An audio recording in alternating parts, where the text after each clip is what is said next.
Ang eskwelahan ay ang gusali ng edukasyon at pag-unlad, ang nagbibigay ng gabay at tulong sa mga kabataan upang makamit ang kanilang mga pangarap. Kaya bakit naman parang lumalakad ka papuntang impyerno? High school is like an entirely new environment. The studies get harder and harder, while the workload gets heavier and heavier, so you will definitely get overwhelmed at first. So to help with that, the faculty and students share their comments to help you through your high school journey. Okay, so yung first question, how would you define or describe high school? High school is like harder elementary. Like you get more chances to cooperate with your fellow classmates, and at the same time you get to become more hands-on in your studies. Ano yung differences sa elementary at high school na napansin mo? Nung elementary po, paisi-isi lang po kami. Mukha pong dali-dali lang po. Tapos kapag dating ng high school, iba po siya bigla. Kumbaga po malaki siyang gap po noon. Pero nasanay na naman po. So, what are some things like tips, advice, or stuff that we're doing that you want to see to upcoming and current high school students? Don't cram, kids. It's bad for your health. Both physical and mental health.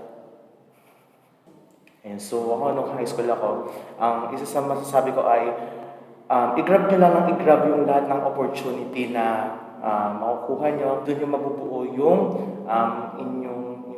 inyong pagkatao. Okay? So pag ginrab nyo ng ginrab yung opportunity nyo, doon kayo mag-grow at mag-learn. And eventually, pagtandaan nyo, yun yung mga bagay na may pagmamalaki nyo sa inyong mga makakasalamuhang tao.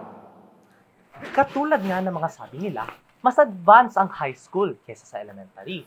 Mas ma-advance na nga ang mga subjects, madadagdag pa ang biology, physics, chemistry, at iba pa. Kaya, ang pinakaunang advice na mabibigay namin sa inyo ay maghanda. Preparation is key, as they say. Time management ay isa sa mga pinaka-importanting aspeto sa high school.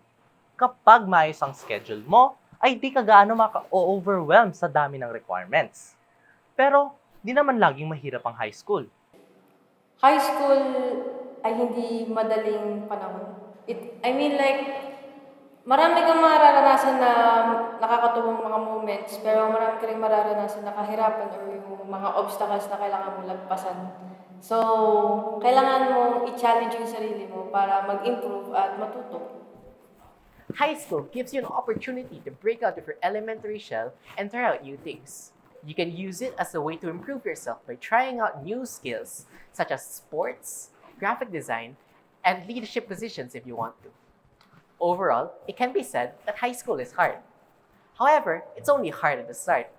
Once you get used to it and adapt to your new high school life, many opportunities will open up to you. So, just kick back, relax, and have fun.